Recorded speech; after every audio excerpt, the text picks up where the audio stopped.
Hola, buen día. Nosotros somos el equipo número 1 del bloque A, que está conformado por Gasca Durán y Ana Abigail y por González Araiza Luz Andrea. En este video presentaremos la práctica número 5, que lleva por nombre Complejometría, determinación de la dureza total cálcica y magnésica del agua. Como objetivo tenemos que el alumno determinará la dureza de calcio y magnesio en una muestra de agua potable, aplicando el método de complejometría y verificando el grado de potabilidad del agua analizada. Observará el efecto de enmascaramiento en la determinación de dureza debido al ion magnesio en una muestra problema. Como introducción tenemos que la determinación de dureza en agua nos indica como tal la cantidad de sales presentes que tiene disueltas en ella, y así podemos conocer de dónde es proveniente, como lo puede ser de algún manto acuífero. Un ejemplo del agua analizada es principalmente para los procesos en donde el agua es usada para calderas, por ejemplo, y generar vapor para diversos procesos industriales. También es una forma de control de calidad. Se conoce como complejometría debido a que el reactivo que se utiliza es un reactivo llamado ácido etildiaminotetracético, o comúnmente conocido como el ETA. A este reactivo se le atribuye la dureza del agua como el calcio y magnesio principalmente. Para realizar esta práctica utilizamos soluciones valoradas con concentración 0.01 molar. Observamos una concentración muy diluida, debido a la cantidad de sales disueltas que tiene el agua normalmente son muy bajas, tanto es así que la expresión de resultados en este caso se realiza en partes por millón. Los materiales que vamos a utilizar en esta parte están del lado izquierdo, junto con los reactivos del lado derecho y sus respectivos rombos de seguridad.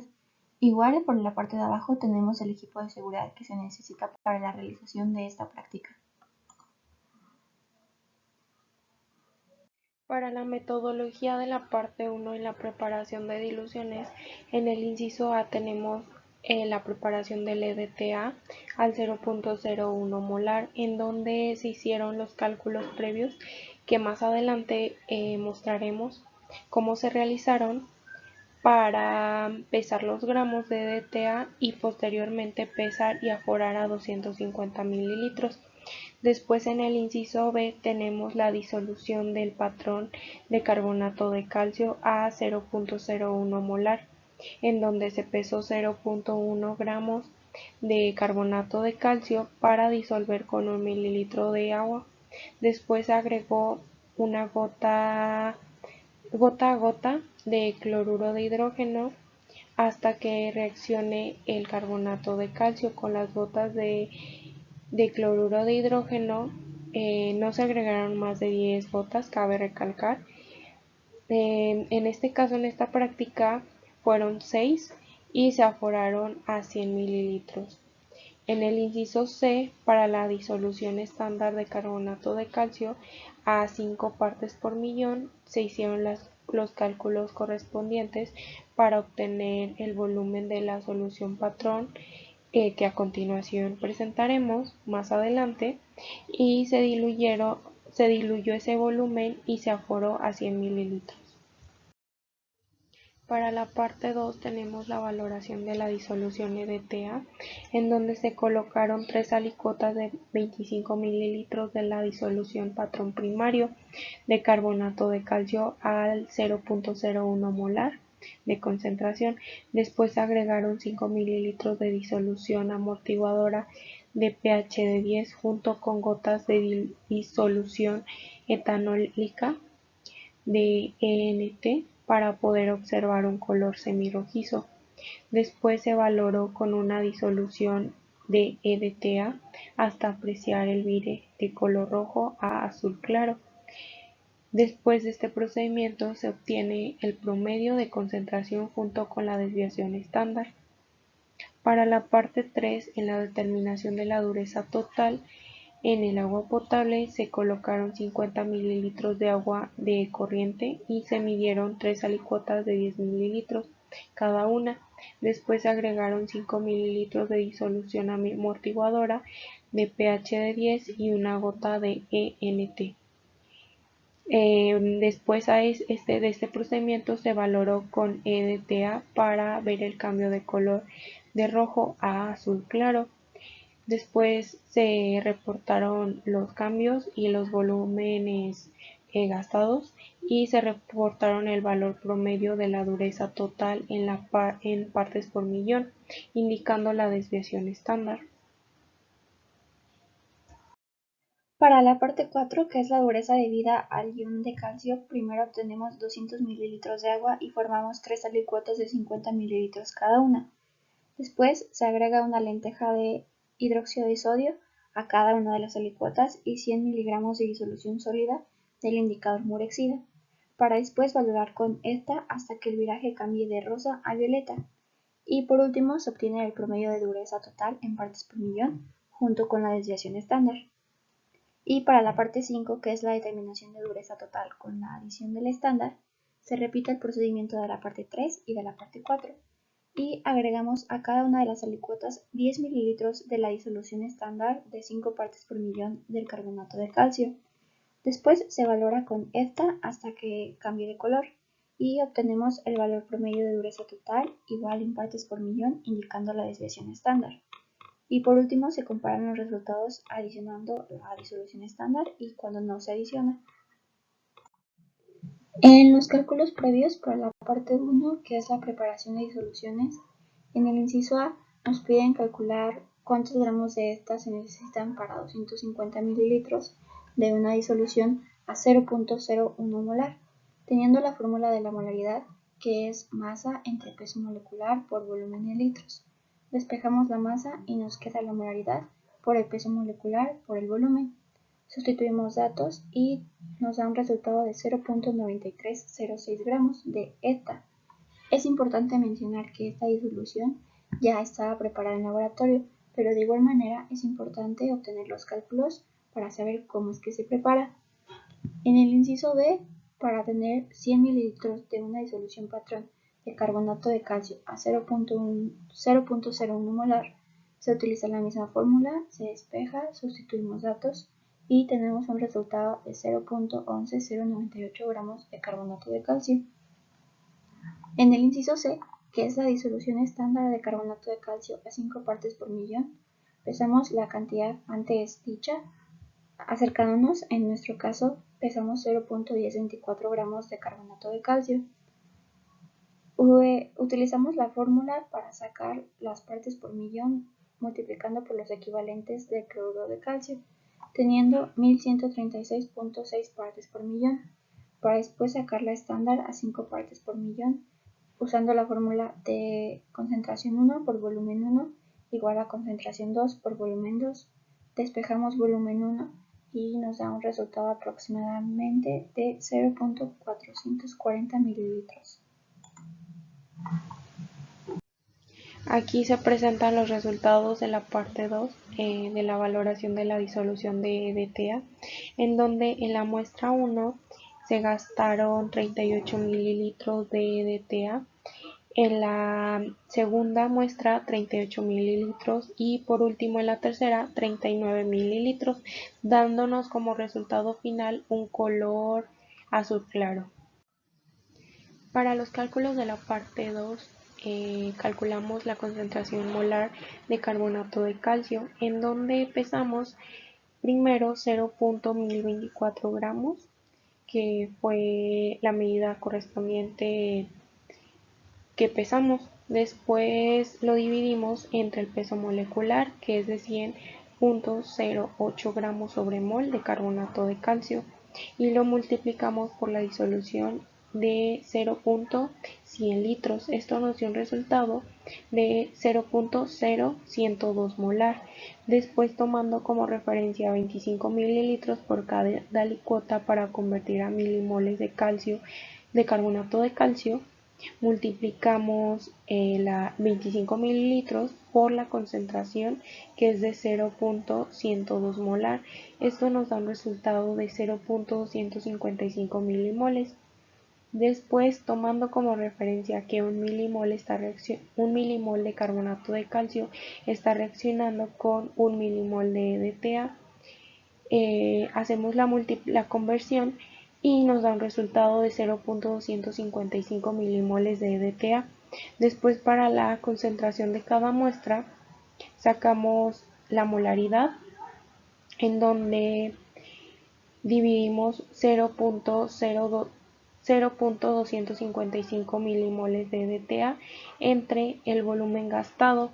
De la primera muestra fueron 38 mililitros, lo que nos da un resultado de 0.0067 molar. En la segunda muestra se gastaron 38. Después de hacer la división nos da un resultado de 0.0067 molar. Y en la tercera se gastaron 39 mililitros, lo que nos da un resultado de 0.0065 molar. Después sacamos la media de concentración, lo que nos da un resultado de 0.0066 molar, y en la desviación estándar un resultado de 1.22 por 10 a la menos 4. En los resultados de la parte 3 tenemos en la foto de la izquierda, parte superior, las alicuotas con los 50 mililitros de agua corriente más 5 mililitros de la disolución buffer de pH 10 y el indicador de negro de heliocromo. Y en la parte inferior las alicuotas ya valoradas con el EDTA, teniendo que en la primera usamos 3.3 mililitros teniendo una coloración de azul claro, en la segunda de 4 mililitros coloración azul, y en la última utilizamos 3.1 mililitros teniendo una coloración igual de azul claro. Los cálculos para esta parte, primero teníamos que obtener el promedio de dureza del carbonato de calcio en agua potable y usamos la siguiente fórmula, que son los mililitros usados por la molaridad por los milimoles del carbonato de calcio por 1.000.000, ya que se está trabajando a partes por millón, divididas entre los mililitros de la alicota, los mililitros de agua de cada alicota, teniendo en la primera que utilizamos 3.3 mililitros, un resultado de 66 partes por millón de carbonato de calcio, en la segunda con 4 mililitros de EDTA, 80 partes por millón de carbonato de calcio, y por último en la tercera alicota utilizando 3.1 mililitros. De resultado tuvimos 62 partes por millón de carbonato de calcio, y de media tuvimos 69.33 y de desviación estándar 9.4516. Y para la parte 4, que es la dureza debida al calcio, al ion de calcio, en la parte superior derecha tenemos cada alicuota con los 50 mililitros de agua y con la lenteja del hidróxido de sodio disuelta, más los 100 miligramos del indicador Murexida. Y en la parte inferior tenemos ya las alicuotas valoradas con el EDTA, viendo un color notorio de rosa a violeta claro, teniendo que en la primera muestra utilizamos 4 mililitros de EDTA, teniendo color violeta, en la segunda utilizamos 2.9 mililitros y en la tercera utilizamos 3.3 mililitros de EDTA. Los cálculos correspondientes para esta parte 4, para sacar las partes por millón del ion de calcio, utilizamos la misma fórmula, que es los mililitros utilizados del EDTA por la molaridad, por los milimoles del ion de calcio, por el millón, entre los mililitros de la alicuota, teniendo que para el primero utilizamos 4 mililitros, nos da un resultado de 32 partes por millón del ion de calcio. Para la 2, que utilizamos 2.9 mililitros, fueron 23.2 partes por millón, y para la tercera alicuota, utilizando 3.3 mililitros de EDTA, fueron 26.4 partes por millón de ion de calcio, teniendo como media 27.2 partes por millón y de desviación estándar 3.2741. Para los resultados de la parte 5, en donde se repitió la parte 3, tenemos que en la muestra 1 se gastaron 2.8 mililitros de EDTA, en la segunda 2.9 mililitros y en la tercera 3.1 mililitros de EDTA, dándonos como coloración final un azul claro. Y para los cálculos de la parte 5, en la repetición 3, calculamos las partes por millón del carbonato de calcio, en donde tenemos el volumen gastado por la concentración de EDTA multiplicado por los milimoles de carbonato de calcio multiplicado por 1 por 10 a la 6 entre el volumen total de la alicuota, en este caso fue de 60 mililitros.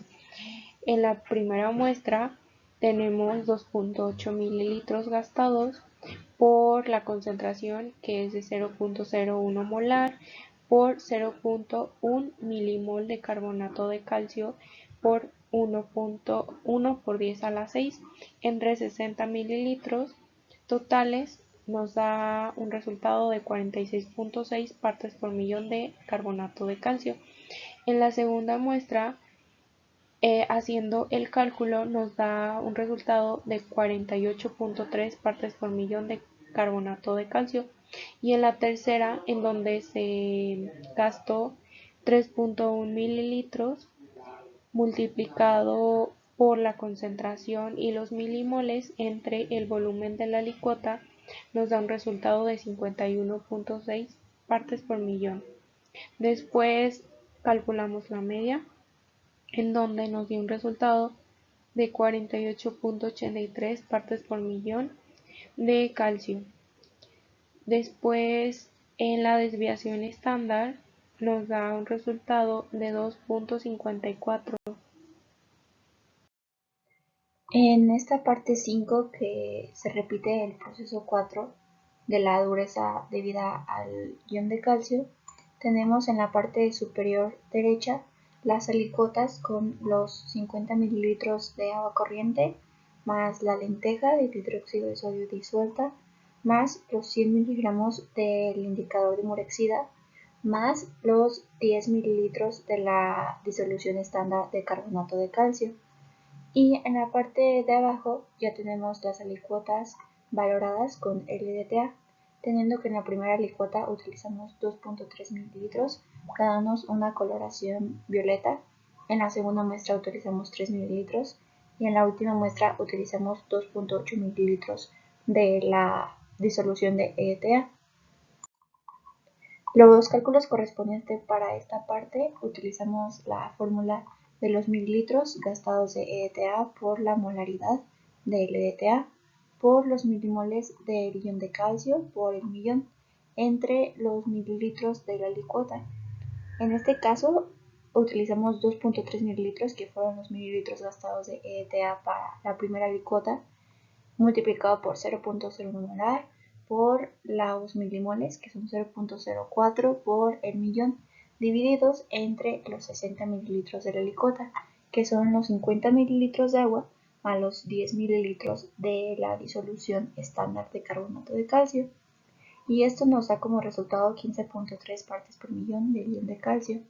Para la segunda licuota utilizamos 3 mililitros de EDTA y nos da 20 partes por millón.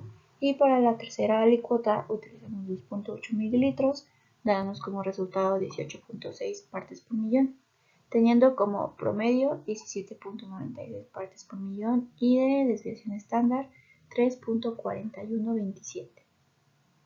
Como análisis y discusión de esta práctica, se hizo uso de etilendiaminotetracético llamado EDTA, el cual es una sustancia química que actúa como agente quelante, un compuesto que se une fuertemente a los iones metálicos, por lo tanto puede unirse a los iones metálicos de los alimentos o sustancias, como en este caso lo es el agua.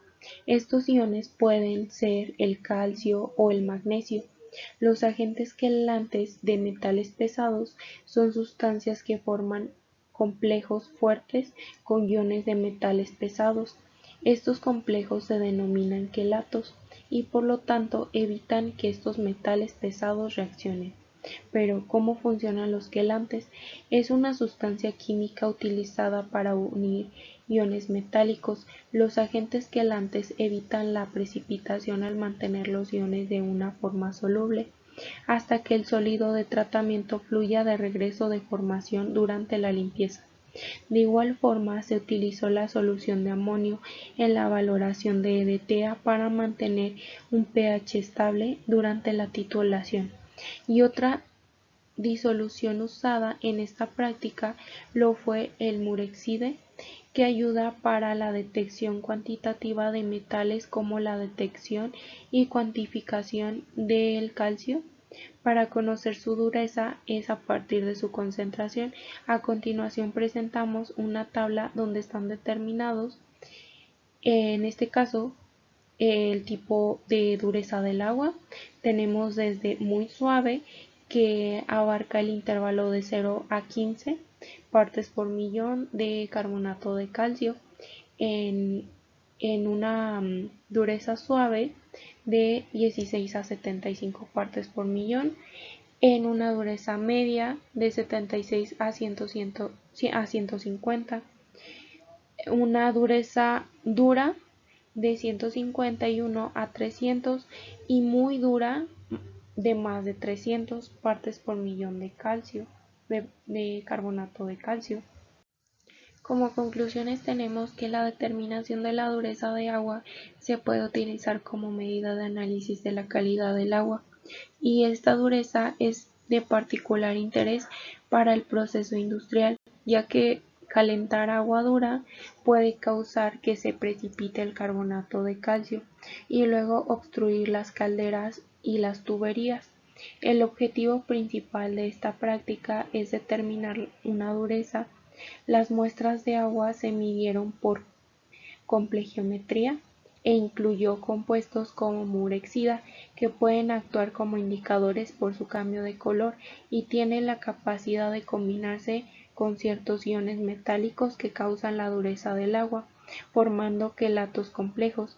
Los valores calculados de la dureza total permiten caracterizar la muestra de agua con dureza suave, debido a que el valor de dureza total se encuentra dentro del rango comprendido entre 16 y 75 partes por millón de carbonato de calcio, de acuerdo con la tabla mostrada anteriormente.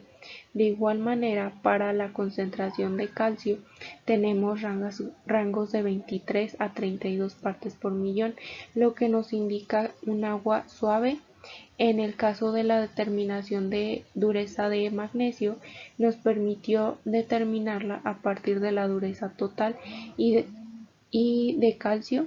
También podemos llegar a la conclusión que nuestra práctica realizada fue de manera satisfactoria, dándonos una idea de la importancia que tiene saber el nivel de dureza de agua, no solo para la industria, sino para el consumo humano, ya que el uso de agua dura puede afectar la salud en caso de consumirla, como fallos renales. Por tal motivo es importante llevar una verificación constante. Otra consecuencia muy común en la vida diaria es la mezcla de detergente con agua dura, lo que provoca que la reacción deseada no se cumpla con el detergente. Y esto sería todo. Con esto finalizamos y aquí mostramos las referencias que fueron usadas en esta práctica.